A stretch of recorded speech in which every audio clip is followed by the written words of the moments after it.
दोस्तों, आज मैं आपको हस्तरेखा विज्ञान में भाग रेखा, जिसका बहुत पूर्ण स्थान होता है, उसके बारे में आपको का मार्गदर्शन करने जा रहा हूँ।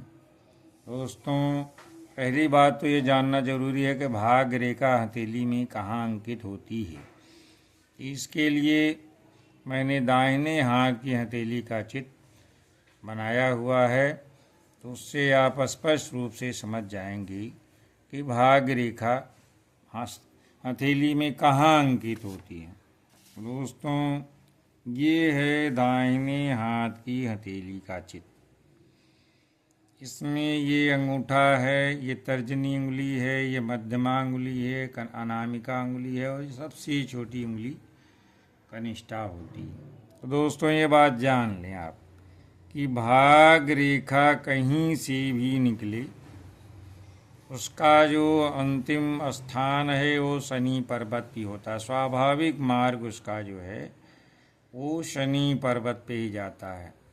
अब कहाँ से शुरू होती है भाग रेखा? जो सबसे अच्छी भाग रेखा होती है, ये मणिबंध, ये कलाई का जो 3 मणिबंध होते हैं, इसी के ऊपर दोस्तों अंकित रहती है। तो यहाँ से चल कर के भाग रेखा यहाँ तक पहुँचती, यही है भाग रेखा। ये जा रही है। तो कभी कभी ये जो है यहाँ से निकलती है, कभी जो है विलंब से यहाँ से निकलती है, कभी कभी हृदय रेखा निकलती है, कभी कभी टूट जाती है फिर निकलती है। तो कुल मिलाकर के भाग रेखा जो है हथेली में कलाई के मणिबंध से शनि पर्वत पर की जाती है। ये मध्यमा अंगुली है, यही शनि क्षेत्र है, इसी क्षेत्र पर जो है हमारी भाग रेखा आती है। तो दोस्तों, अब भाग रेखा, कभी कभी आदमी कहता है, लगता है कि ये चीज़ हमारे भाग्य में नहीं है, तो वो भाग्य का और कर्म का दोनों का समन्वय रहता है। लेकिन भाग्य रहता है तो आदमी उसी के अनुसार कर्म भी करता है, उसी तरह की परिस्थितियाँ उसके साथ बनती हैं और सफलता की सीढ़ियाँ चलता जाता है। इसलिए हस्तरेखा विज्ञान में भाग रेखा और साथ में सूर्य रेखा, ये दोनों का सम्मिलित प्रभाव जब रहता है तो आदमी जो है सफलता की सीढ़ियाँ चढ़ता जाता है। तो अब आज की इस वीडियो में मैं आपको ये बताने जा रहा हूँ कि हथेली में भाग रेखा जब कहाँ से निकलती है, किन पर्वतों पर जाती है, तो उसका क्या प्रभाव होता है, उसी के बारे में दोस्तों मैं आपका मार्गदर्शन करने जा रहा हूँ। तो आइए देखते हैं। पहला है कि भाग रेखा कहाँ से स्टार्ट होगी। ये हमने भी बताया कि भाग रेखा तो वही मणिबंध से शुरू हो कर के सामान्यतः उसकी गति यही है कि शनि पर्वत पे जाती है। बट भाग रेखा जीवन रेखा से भी निकल सकती है, मणिबंध से मैंने आपको बताया ही, चंद्रमा के क्षेत्र से यानी चंद्र पर्वत से, और कभी कभी करतल के मध्य से यानी विलंब से प्रारंभ हो सकती है। यानी अब आप ये देखें कि ये जीवन रेखा से, कभी कभी ये भाग रेखा नहीं दिखाई पड़ती, तो यहाँ से निकलती है ऐसे दोस्तों, ऐसे शनि पर्वत, यानी कहीं से भी उद्गम होगा भाग रेखा का, वो शनि पर्वत पे जाती है। और मणिबंध से निकलती है चंद्रमा के, जैसे आप देखते होंगे कभी कभी एक भाग रेखा ऐसे जाती है, ऐसे शनि पे जाती है, या कभी कभी ऐसा होता है कि एक भाग रेखा सीधी जा रही, एक भाग रेखा जो है उसमें जाके मिल जाती है। तो ये तरह से कभी कभी शुक्र पर्वत से भी निकलती है। तो सामान्यतः भाग रेखा जो है मणिबंध से जो अच्छी रेखा होती है वो शनि पर्वत तक जाती है। तो दोस्तों, पहला ये है कि यदि ये जीवन रेखा से प्रारंभ हो रही है, ऐसे जा रही है, ये अगर ये जीवन रेखा से उत्पन्न होती है तो जातक यानी जिस व्यक्ति की हथेली आप देख रहे हैं तो समझ लीजिए कि उसके अपने निजी प्रयत्न हैं और उसका अपना टैलेंट है, योग्यता और कठिन परिश्रम, हार्ड लेबर। यानी वो अपना भाग्य का स्वयं निर्माता होता है। अगर ऐसी भाग रेखा है तो उसकी अपने निजी प्रयत्न है, उसकी योग्यता है, कठिन परिश्रम के द्वारा वो सफलता उसको मिलती है। और ऐसे जातक का प्रारंभिक जीवन, चूंकि जीवन रेखा में विलंब से निकल रही है, इसलिए हो सकता है उसका जीवन जो है प्रारंभिक अर्ली जो लाइफ है वो थोड़ा कठिनाइयों में व्यतीत होता है। और जो ऐसे लोगों में देखा जाता है कि व्यक्ति के जो निकटतम संबंधी हैं वही लोग उसकी सफलता के मार्ग में बाधक बन जाते हैं। तो यदि जीवन रेखा से निकल करके भाग रेखा स्पष्ट बलवान बनकर आगे बढ़ती जाए तो ऐसा जातक क्या होगा, कठिनाइयों पर विजय प्राप्त करके अपने परिश्रम से, अपनी योग्यता से वो सफलता प्राप्त करेगा। यानी अगर जीवन रेखा से निकलती है दोस्तों तो निराश होने की ज़रूरत नहीं है। इसमें आपको सब्र करने की ज़रूरत है। समय का वेट करें, कर्म करें, निजी प्रयत्न से, योग्यता से, कठिन परिश्रम से आपको निश्चित सफलता प्राप्त होती है। और वो कब समय सफलता का होगा कि जिस समय भाग्य रेखा अन्य रेखाओं से अलग होगी उसी समय भाग रेखा सम्मान लगाया जा सकता है कि वह व्यक्ति अपनी जीवन संबंधियों से मुक्त होकर स्वतंत्र रूप से जीवन व्यतीत होता है।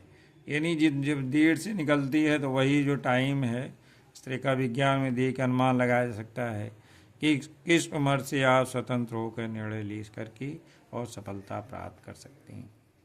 नंबर 2, जब रेखा मणिबंध से निकलकर, दोस्तों यही मणिबंध रेखाएं हैं। ये आप देखते होंगे कलाई का अंतिम सिरा होता है, किसी किसी के 3 अंकित रहते हैं, बहुत भाग्यशाली होता है। और ये तीनों रेखाओं का बड़ा महत्व है। तो कहीं कहीं इसी के बाद जस्ट चंद्र छेद और ये शुक्र छेद के बीचों बीच से निकलती है। तो जब भाग रेखा मणिबंध से निकलकर करतल के मध्य से शनि पर्वत पे जाती है और सूर्य रेखा आप देखते होंगे स्पष्ट हो, तो ये है व्यक्ति का अत्यधिक सफलता की सूचक। यानी ज़्यादा निश्चित रूप से खूब सक्सेस होगा और ऐसे व्यक्ति का जो वैवाहिक जीवन भी बहुत सुखद होता है और जिसमें आदर्श रोमांस और सौभाग्य की प्राप्ति होती है। दोस्तों मणिबंध से निकलकर भाग रेखा सीधी हो, आप देखते होंगे कि एक सीधा, तो इन्होंने बताया कि ये जो है मणिबंध से एक सीधी रेखा जा रही है। और दूसरा ये है कि यहीं से आप देखते होंगे कि यहाँ से एक ऐसी रेखा जाती है, ये इसी में मिल जाए ये, तो क्या होगा दोस्तों, अगर मणिबंध से निकलकर भाग रेखा सीधी हो और चंद्रमा छेद से आकर एक रेखा उसमें मिल जाए तो इसका क्या अर्थ हुआ, इसका जातक ये है कि जातक की जो भाग्य वृद्धि है किसी विपरीत यौन के कारण। विपरीत यौन क्या है, अब वो पुरुष है तो स्त्री के सहयोग से और स्त्री है तो पुरुष के सहयोग से, यही विपरीत यौन का मतलब होता है। उसमें पति पत्नी के भी होते हैं, नाते रिश्तेदार कोई भी हो सकते हैं जो इसकी वजह से भाग्य वृद्धि होती है। नेक्स्ट, चंद्र छेद से आने वाली है प्रभाव रेखा। अब भाग रेखा से मान लीजिए बिना, अभी तो मैंने बताया कि यहाँ जाके मिल गई तो क्या प्रभाव होगा, और अगर ऐसे मिले ना ऐसे ही, ऐसे ना मिले ऐसे सीधी चली जा रही, तब भाग रेखा के साथ साथ चल रही कुछ दूरी पर, तो विपरीत यौन वाले व्यक्ति का प्रभाव जातक पर उसी समय तक रहेगा जब तक प्रभाव रेखा भाग रेखा के साथ चलती रहेगी। और जब ये प्रभाव रेखा को काट करके बाद में आगे बढ़ करके और काट करके बृहस्पति छेद की ओर चलती है, तो क्या मतलब होगा, यही है कि यहाँ से चल के साथ साथ चलते हुए फिर इसको काट के इधर चली आओ बृहस्पति क्षेत्र जो तर्जनी उंगली के नीचे है, तो क्या होगा। तो समझना चाहिए कि जिस व्यक्ति ने जातक पर प्रभाव डाला था तो वो स्वार्थ पूर्ण करने के लिए किया था, अब जब कार्य पूर्ण हो गया तो उसका साथ छोड़ दिया। तो ऐसी रेखाएं अधिकतर स्त्रियों के हाथ में पाई जाती हैं, लोगों की षड्यंत्र का शिकार होती हैं।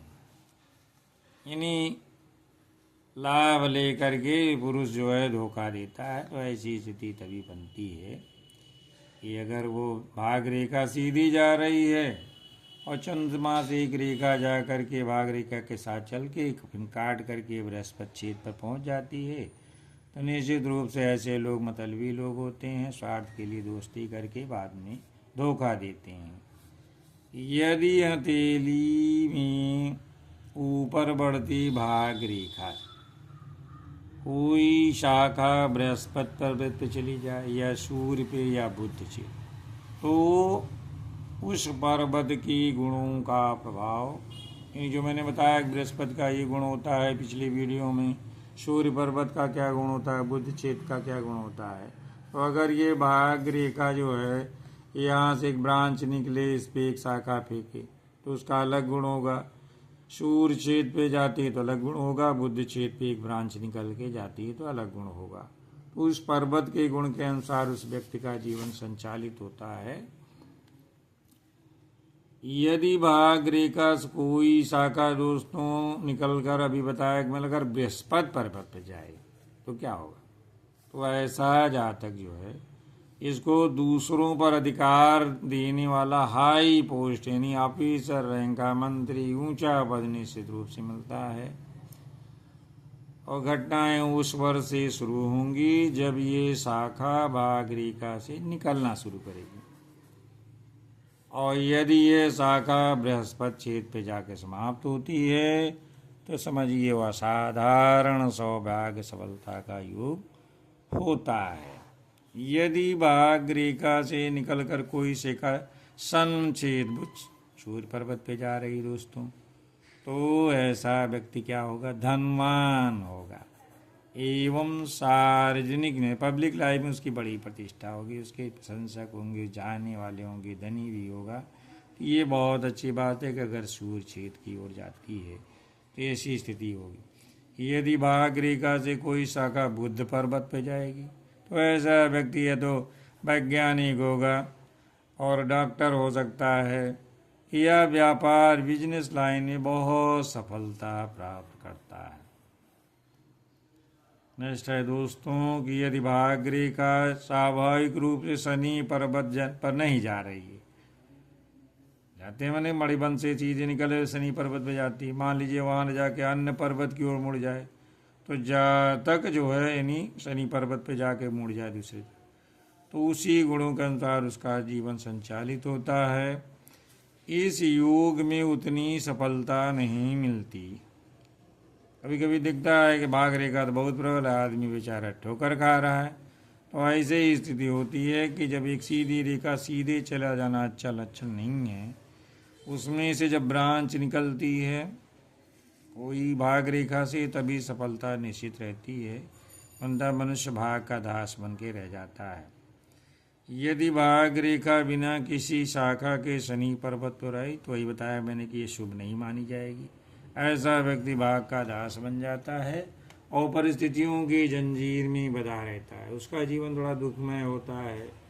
अब मेन ये बता रहे हैं भाई ये चीज़ गड़बड़ है तो अच्छा क्या है, तो सौभाग्यवर्धक भाग रेखा वही होती है जो बहुत गहरी ना हो, बस दूर से स्पष्ट आपको दिखाई पड़ जाए, बहुत खोजना ना पड़े, लेंस लगा के खोजना है, स्पष्ट दिखती है और हाथ में सूर्य रेखा भी अच्छी कटी पिटी टूटी फूटी ना हो और भाग रेखा भी टूटी फूटी ना हो, दीप ना हो, क्रॉस ना हो और वैसे सनलाइन भी अगर ये दोनों अच्छा है तो ऐसा व्यक्ति जीवन में निश्चित रूप से वो सफलता की कोई ऐसी सीढ़ी नहीं है कि जो ना प्राप्त करे। समय का तो निश्चित रूप से महत्व होता है, समय आने पर भी सभी कार्य सिद्ध होते हैं, कोई एक दिन में पेड़ में फल नहीं लगते। तो सफलता के लिए धैर्य, साहस, परिश्रम की जरूरत है।